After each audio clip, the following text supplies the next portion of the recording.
오늘 우리는 하나님의 말씀을 통하여 하나님께서 이 세상을 설계하시고 그리고 기초를 놓으시는 창조의 현장을 만나게 됩니다. 우리가 창세기 1장을 반복해서 읽다 보면 반복되는 말이 한 가지가 있는데 단어가 있는데 그것은 바로 물입니다.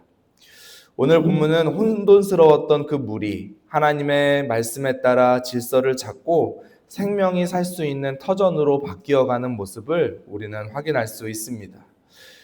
우리는 이 말씀을 통하여 우리에게 생명을 주는 생태적인 축복으로서의 물과 그리고 우리의 영혼을 영원히 살리시는 영적 생수이신 예수 그리스도의 은혜를 묵상해 보고자 합니다. 6절, 7절 말씀을 제가 다시 한번 읽어보겠습니다. 하나님이 이르시되 물 가운데에 궁창이 있어 물과 물로 나뉘라 하시고 하나님이 궁창을 만드사 궁창 아래의 물과 궁창 위의 물로 나뉘게 하시니 그대로 되니라. 아멘. 태초의 지구는 한마디로 생명체가 발붙이고 살만한 공간이 없었습니다. 그래서 하나님께서는 궁창을 만드셔서 물을 위아래로 나누셨습니다. 이것은 단순한 분리가 아니라 생명을 위한 하나님의 은혜이자 배려의 행위였습니다. 과학적으로 보면 궁창 위의 물은 대기권을 형성하고 구름층을 형성하여서 지구의 온도를 일정하게 해주었고 그리고 온갖 해로운 방사선이나 그리고 해로운 광선으로부터 우리를 막아주는 보호막이 되었습니다. 그리고 궁창 아래의 물은 강물을 이루었고 바다를 이루어서 수많은 생명체를 품었습니다. 한마디로 하나님께서는 물을 나누심으로써 많은 생명들을 품어주셨고 많은 생명들이 살아갈 수 있는 터전을 만들어 주셨던 것입니다. 그리고 우리에게 숨 쉴 수 있는 공기를 주셨고 기후의 조화를 선물해 주셨습니다. 이처럼 하나님의 창조는 우리에게 생명을 주는 하나님의 질서의 세움이었다고 하는 것입니다. 이어지는 9절 말씀은 더욱 놀랍습니다. 우리 9절 말씀은 같이 한번 읽어보겠습니다. 시작. 하나님이 이르시되 천하의 물이 한 곳으로 모이고 묻이 드러나라 하시니 그대로 되니라. 아멘. 하나님께서 물들을 한 곳으로 모아 바다를 만드시고 감춰져 있던 땅이 드러나게 되었습니다. 마침내 식물이 뿌리를 내릴 수 있고 동물들이 뛰어놀 수 있고 사람들이 살아갈 수 있는 터전이 마련되었던 것입니다. 생태적인 관점에서 물은 지구의 혈액과도 같습니다. 우리가 잘 알지 않습니까? 물이 증발하여서 구름이 되고 수증기가 되고 그것이 다시 비가 내리고 그 비를 통하여 많은 생명들이 살아갈 수 있게 되고 그것이 또한 강을 이루고 바다로 흘러가게 되고 우리가 자연스럽게 마시는 공기 그리고 마시는 물 이러한 것들은 우리가 당연하게 생각하지만 이런 수많은 과정 가운데 하나만 멈추어도 생명체가 살아갈 수 없는 죽음의 땅이 될 수밖에 없습니다. 이처럼 하나님께서 창조하신 이 정교한 물의 체계는 하나님께서도 지금 여전히 우리를 사랑하시고 우리를 돌보고 계신다고 하는 하나님의 은혜인 것입니다. 그러나 인간의 이기심으로 인하여서 그리고 인간의 죄악으로 인하여서 이러한 모든 것들이 파괴되고 망가져가고 있다는 사실은 우리가 아마 잘 알고 있을 것입니다. 우리가 작년에 전교인 세미나를 통해서도 환경에 대해서 그리고 우리가 살아가는 이 생태에 대해서 이야기를 들었지만 솔직히 그 강의를 들은 저조차도 그 순간에는 진짜 심각하구나 라고 느꼈지만 그 다음에 내 삶은 변하지 않았던 내 모습을 생각해 보게 되었습니다.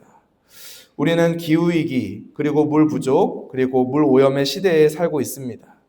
우리는 물 한 방울에서도 하나님의 창조의 손길을 느낄 수 있어야 하고 우리를 사랑하시는 그 하나님의 마음을 느낄 수 있어야 하겠습니다. 그리고 말씀을 통하여 우리가 반복해서 들었듯이 청지기의 사명이라고 하는 것은 단순히 우리가 복음을 전하고 하나님의 자녀답게 사는 것도 중요하지만 그 범위 안에는 하나님께서 맡겨주신 이 자연을 아름답게 가꾸어가는 것도 포함된다는 사실을 우리는 기억해야 합니다. 창세기의 물은 우리에게 육체의 생명을 주는 깃틀이 되었습니다.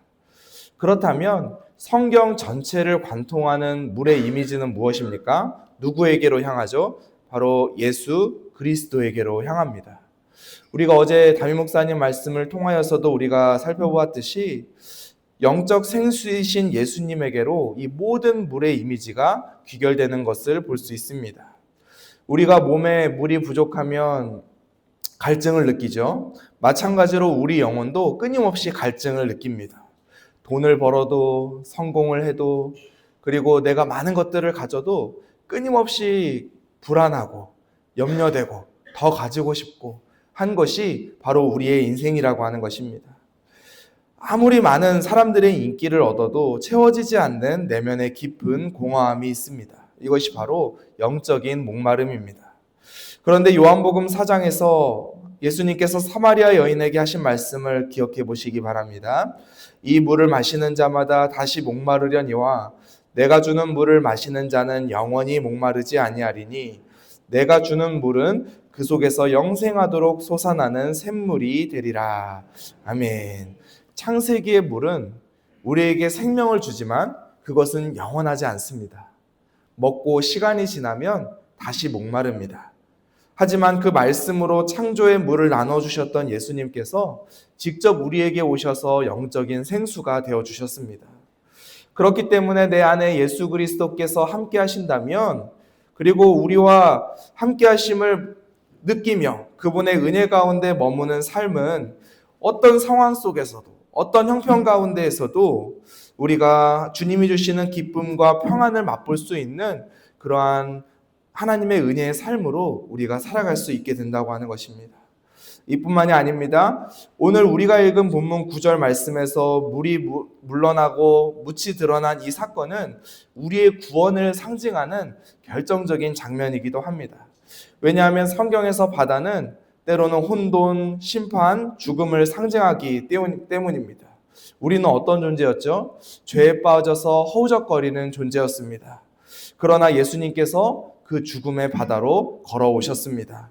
거센 풍랑을 잠재우시고 물에 빠진 베드로를 건져 올려주셨듯이 우리를 그 죽음의 바다에서 우리를 그 죄의 바다에서 건져주신 분이 바로 예수님이십니다. 죄와 사망의 파도가 우리를 가두고 죄와 사망의 파도가 우리를 삼키려 할 때 예수님은 친히 우리의 반석이 되어주셔서 우리가 딛고 설 견고한 땅이 되어주셨습니다. 창조 때에 물들을 모아서 한쪽으로 가두시고 뭇을 드러나게 하셨던 그 예수님의 놀라우신 능력이 지금 이 순간에도 우리 삶 가운데 있는 모든 어둠과 혼돈을 물리치고 우리를 견고한 예수 그리스도라고 하는 반석 위에 서게 해주신다고 하는 것입니다. 그래서 우리는 창조의 이 모습을 볼 때마다 구원의 역사, 우리를 반석 위에 세우시고 우리를 뭇 위에 세우셔서 우리 생명을 누리게 하시는 그 생명의 역사를 우리는 느끼고 묵상할 수 있는 것입니다. 사랑하는 성도 여러분, 말씀을 맺고자 합니다. 오늘 우리가 읽은 말씀은 단순히 하나님께서 이러이러하게 창조하셨다라고 하는 과학 보고서가 아닙니다. 이것은 내가 너희를 살리기 위해 이토록 내가 정교하게 물을 다스리고 터전을 만들었다라고 하시는 하나님의 사랑의 노래와도 같습니다. 우리는 물을 볼 때마다 하나님의 사랑 그리고 하나님의 은혜를 날마다 느껴야 합니다. 그리고 우리는 그 하나님의 말씀 앞에서 두 가지 결단을 했으면 좋겠습니다. 첫 번째로는 생태적 청지기로서 우리는 물을 귀하게 여길 줄 알아야 되겠습니다. 하나님께서 만드신 이 아름다운 물의 순환이 깨어지지 않도록 그리하여서 내 자녀들 그리고 내 손주들 그 다음 세대 계속해서 하나님의 이 놀라운 은혜가 이어질 수 있도록 우리는 날마다 청지기로서의 역할을 잘 감당해야 할 것입니다. 그리고 두 번째로는 매일 영적인 생수를 마시는 저와 여러분들 되기를 소망합니다. 아침에 일어나 우리가 시원한 물 한 잔을 들이키듯이 우리는 영적인 생수이신 예수님과 항상 동행해야 할 것입니다. 주님의 말씀과 기도로 목마르지 않는 우리를 영원토록 기쁨 가운데 거하게 할 영적인 생수이신 예수님 안에 거해야 할 것입니다. 세상의 웅덩이에서 물을 찾지 말고 열심히 땅을 파도 거기에는 물이 없습니다. 물은 어디에 있습니까? 바로 예수 그리스도 그분께 있는 것입니다. 내 안에서 영생하도록 솟아나는 예수라는 샘물을 길어 올리시는 저와 여러분들 되기를 소망합니다.